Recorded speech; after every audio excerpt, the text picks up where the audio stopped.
Welcome to the Home Business Podcast with Richard Captain Henderson, publisher of Home Business Magazine, and Sherilyn Colleen, managing editor.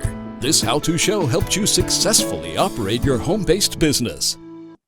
Greetings and welcome to the Home Business Podcast. I'm Richard Captain Henderson, your skipper at Home Business TV. Let's gear for sea and get underway.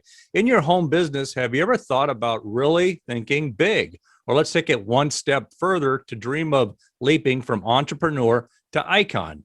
Let's take those first steps now. On today's podcast, we are joined by Catherine Porritt, the world's foremost expert in luxury marketing and premium offers. Catherine discusses the importance of establishing authority and high-end market positioning to commercialize your influence. If done right, you might even find yourself an influence marketer, or better, a luxury influencer and marketer. You could also discover ways to extend your brand with higher end offers. So greetings, Catherine Porritt. Say hello to the Home Business Podcast. How are you? Hi, Richard. So great to be here. Thank you so much for having me. Appreciate it. Thanks. So, yeah, the accent might betray Australia. Absolutely. I'm an All Aussie. I feel like I'm part of the US, though. Most of my team is in the US. Most of my clients are in the US, but I do everything here from Australia. Well, so if you're going to be a worldwide influencer, you got to have a global team then, I guess. So thanks for, Absolutely. I don't even want to ask about the time change. So thanks for joining us today. Let's just start talking about some stuff. Catherine Porritt, let's get to know you better. You operate a media company that focuses on luxury marketing and premium offers?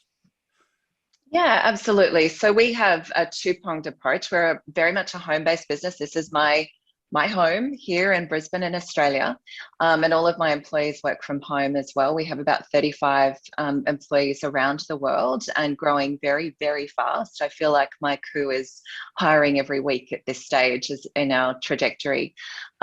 Effectively, what we do is two-pronged approach. Our main business is called Luxury Influencers, and we represent the world's leading personal brands and help them to become iconic and then to commercialize their influence at the highest level. So we specialize in helping people to sell 100K offers, $1 million offers, those sorts of things. So very much at the high end of the market. And then we've got an incubator program, which is through my other company called Business Bravery. It's a group coaching program. I'm pretty transparent with people that that's an incubator for the agency. So we're looking for the superstars to rise up. We teach again the basic principles of how to become iconic, which effectively means that your pricing is irrelevant. You can price anywhere in the market because you're at the front end, the pointy end. And so that whole program in there is an incubator for our agency. So that's what we do. We're on a massive trajectory at the moment. We've been around for 3 years, so we're quite young, but we've exploded in the market. And I've got a big waiting list of people wanting to work with me, which is a fun place to be.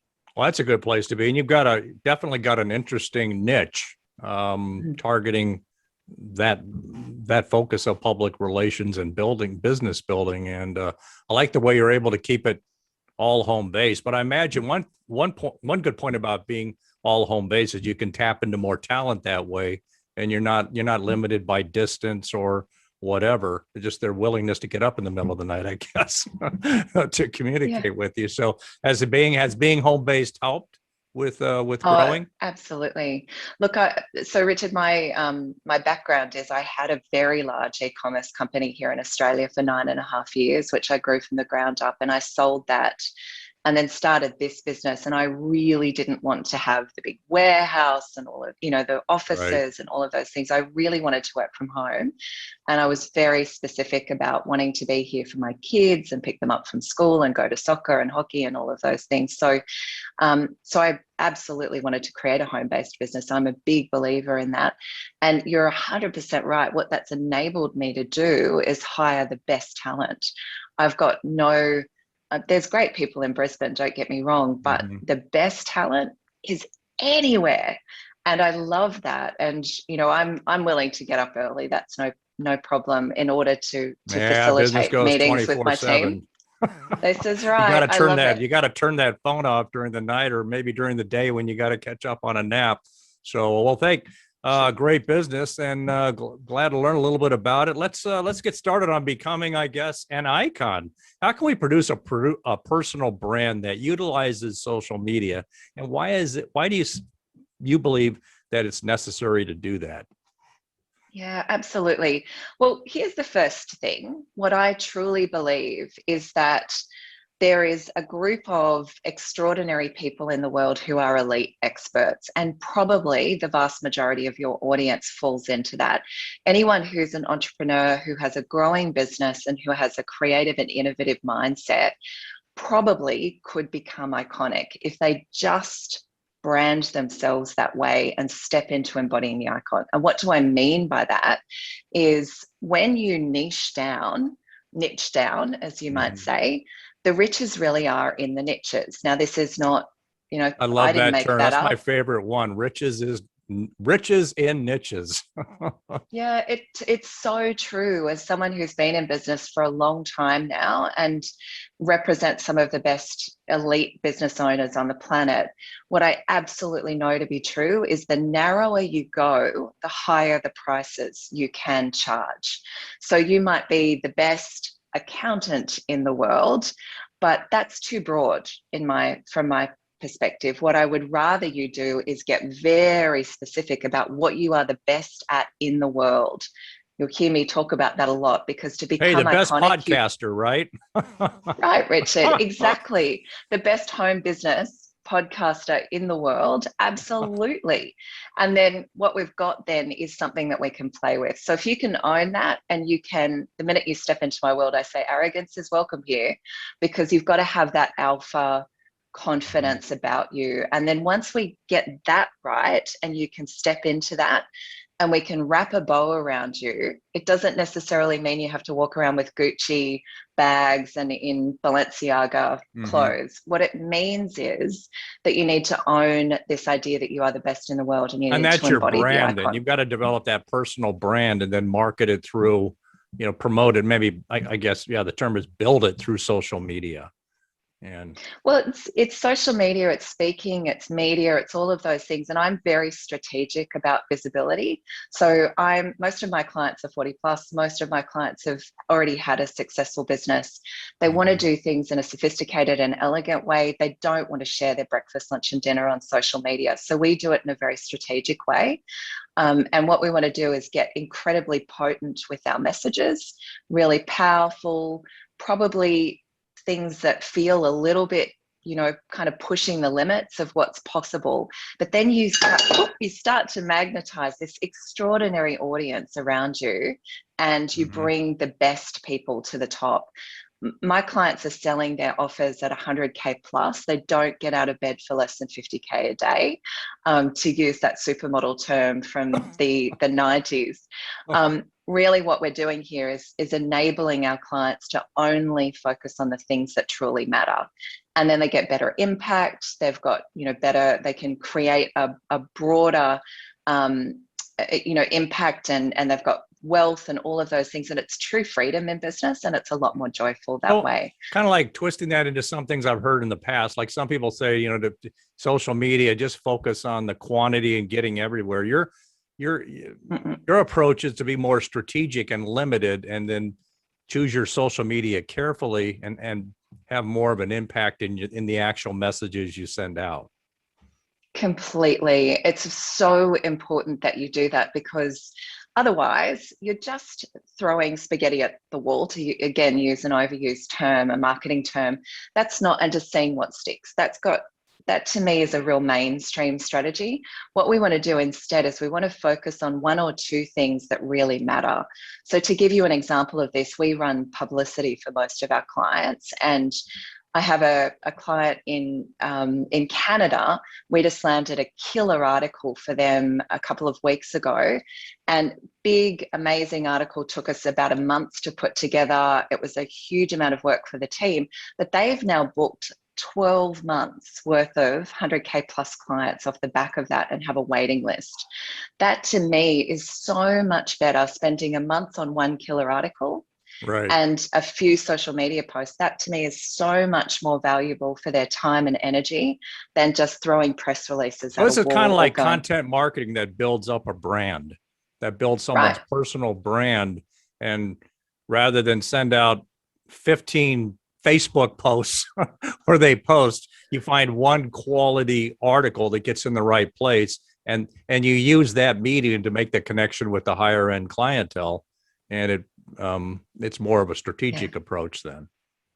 Absolutely. So we use, Richard, what we call the ask loop rather than the give loop. So a lot of the mainstream marketers tell you just give everywhere. Mm-hmm. We do this differently, and we say, no, you want to do a really deep, thoughtful piece and then have people ask for copies of that. You're gating yourself off. So it's a much more strategic way to use social media, very potent. And all the time, we will have clients sell 100K plus offers off the back of social media this way. Yeah, I've never heard really of your approach. It's, and that I think it's a good way of looking at things, because, so much of what I see with social media, it's being almost overused, or the same email list is going out with, a constant message. But while you're talking about that, I'm thinking there are some people out there who I suddenly get, a contact from, either a social media post or an email, and boom, I read it, because I haven't been inundated by them. And sure enough, they're saying something, important. Well, some good points there, in building yourself up, as an influencer. You mentioned one thing that's important is to treat your online presence as a business. Why do you make that distinction? Absolutely. So what a lot of personal brands miss out on, and what a lot of entrepreneurs miss out on, is leveraging their name and their personal brand as a business. To commercialize that influence literally is missing out on millions. So if you are very, very good at what you do, if you happen to be the best in the world at this tiny little niche, and again, we're not looking for millions of people, we're looking just for a small group of people at the highest end of the market, then really we've come up with 14 different ways that you can commercialize that influence. And most people just head for one or two of those and don't consider, particularly if we're 40 plus and not in the Kardashian world, we don't consider things like brand endorsements. We don't consider things like board appointments or advisory You're positions. realistic then on what you're able to do.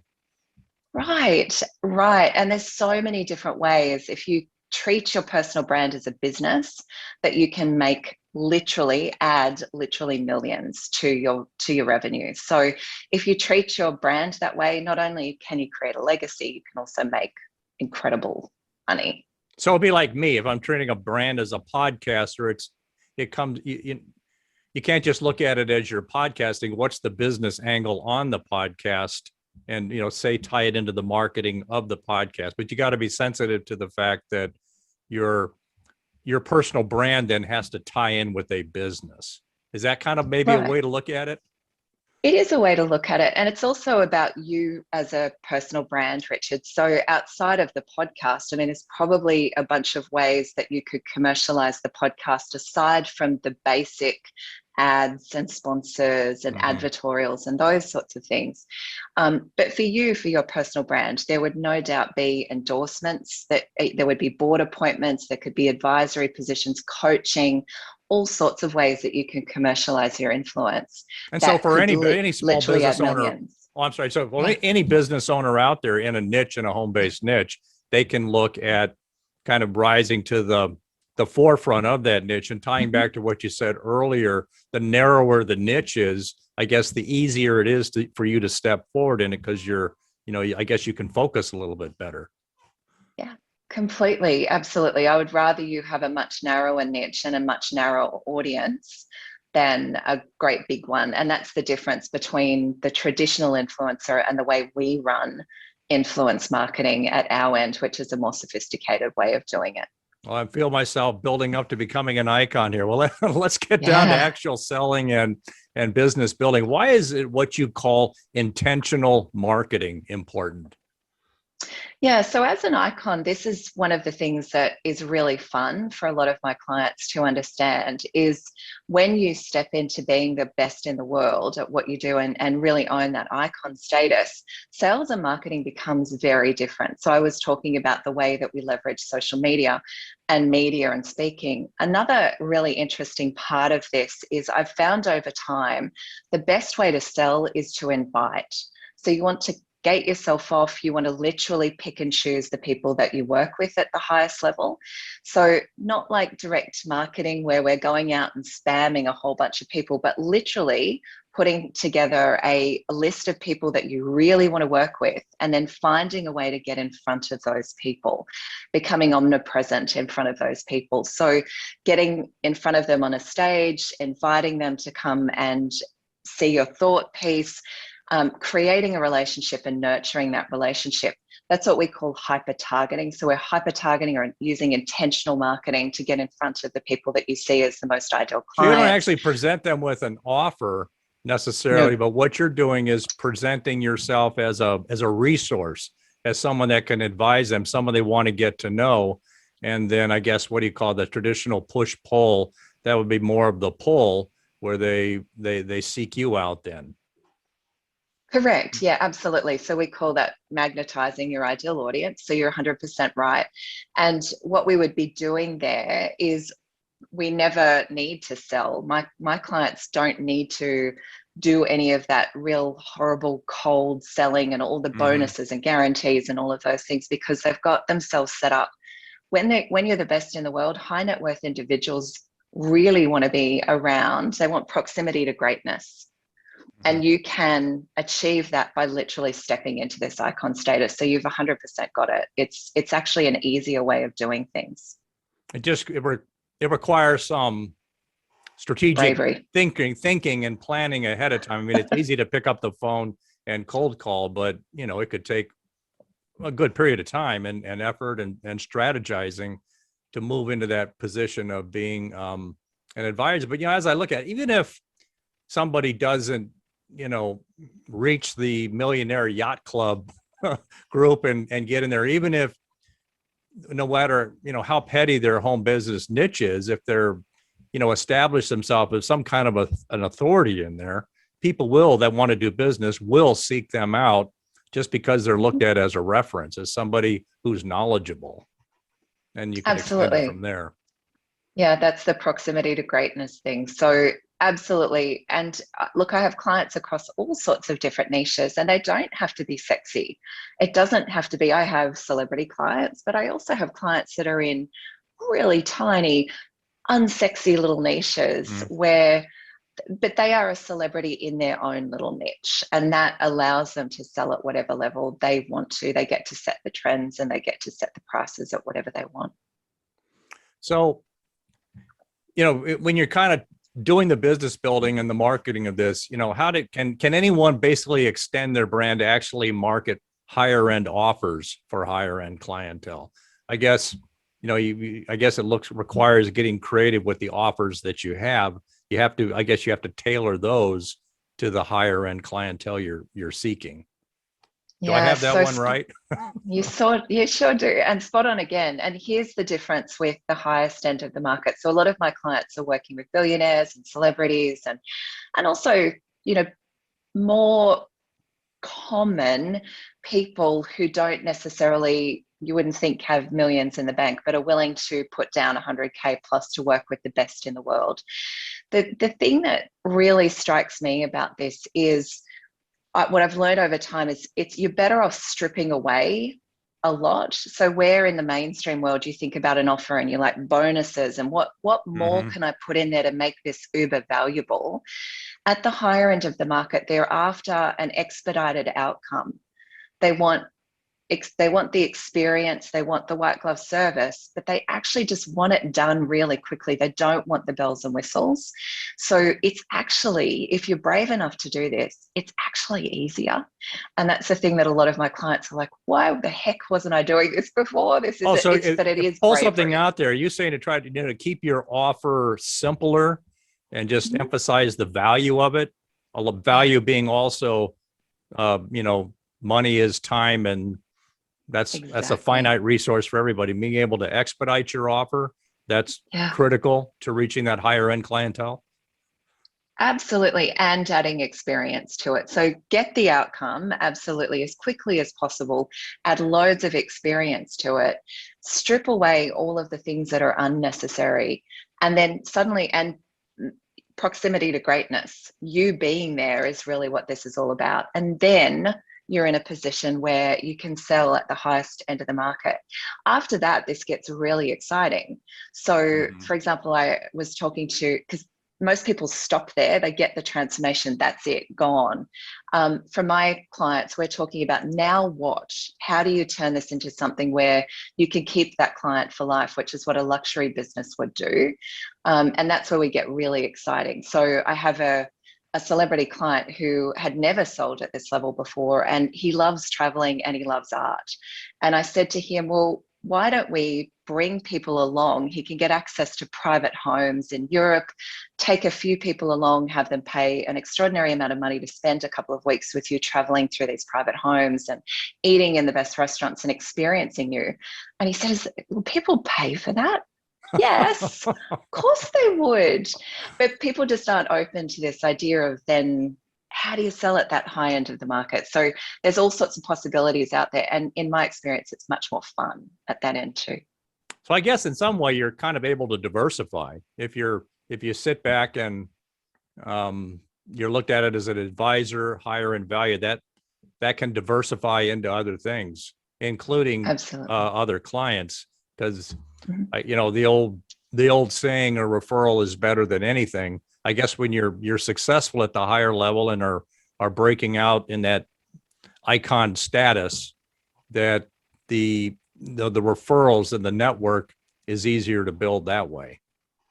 Yeah, absolutely, Richard. And one of the things that also comes to mind with this that I think is really important, because I get very excited about the high end of the market, is this doesn't, I'm not suggesting in any way, shape, or form that you shut down your existing business. This will just Mm-hmm. elevate what you're already doing. So, what I'm all about is bringing joy and getting you the impact that you're looking for and adding a layer of luxury to what you're already doing. So, Yeah, it's you're important to bring right. that out because you know Yeah. that was kind of the missing link here is that you don't want everybody shutting down their business and going in a new direction what they think they can be doing. It's really critical to build on the foundation that you currently have.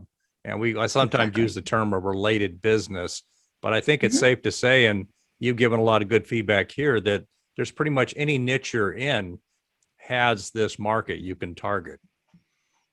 Absolutely. If you're brave enough to go there, there's very little competition at the highest end of the market. Everyone gets scared away because they think that everyone is going to the highest end of the market. In my experience, everyone is eating each other's dinner down in the bottom end of the market. Everyone's Got to be discounting brave and to be an fighting each other, entrepreneur.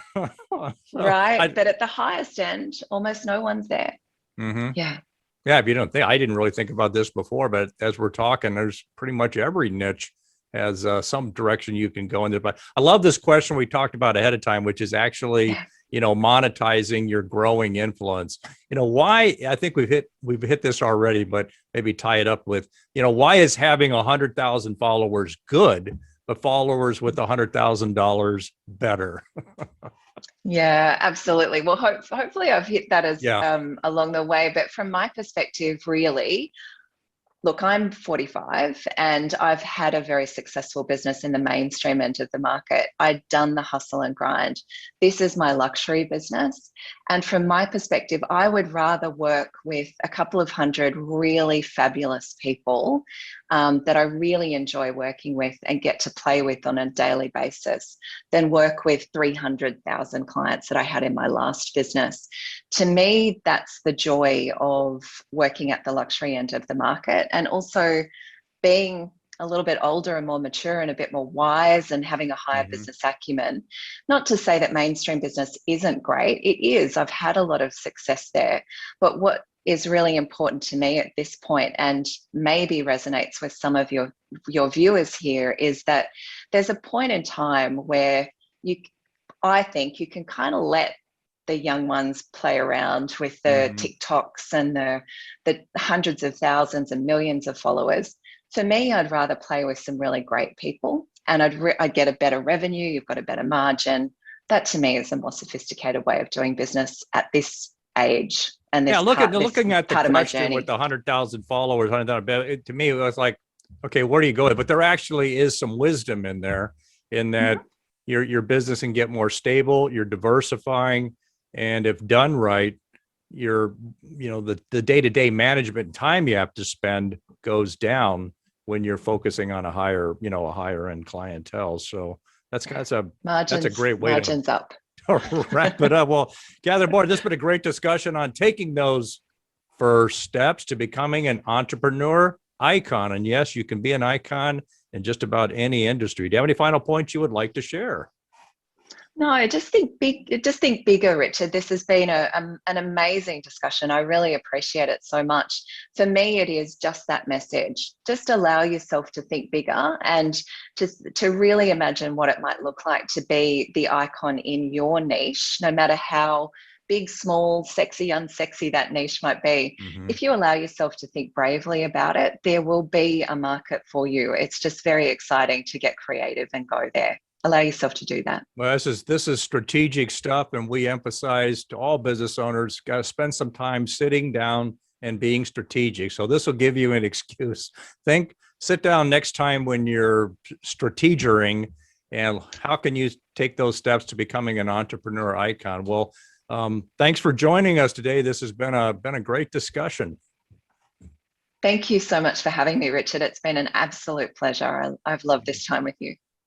I love podcasts when I learn something new, and this is definitely a new angle on an old subject. So thanks for enlightening us. To learn more about Catherine Port and her company, please visit Business Bravery.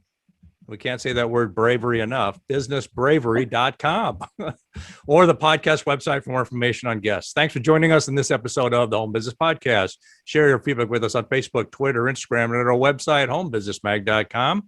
Visit the website for more information on advertising. Subscribe to our newsletter. Read the book, The Home-Based Business Startup Guide. For more information, visit homebusinessmag.com or the homebusinessexpo.com. I'm Richard Capman saying anchors away. We'll talk with you soon. Until then, make it a great home-based biz day.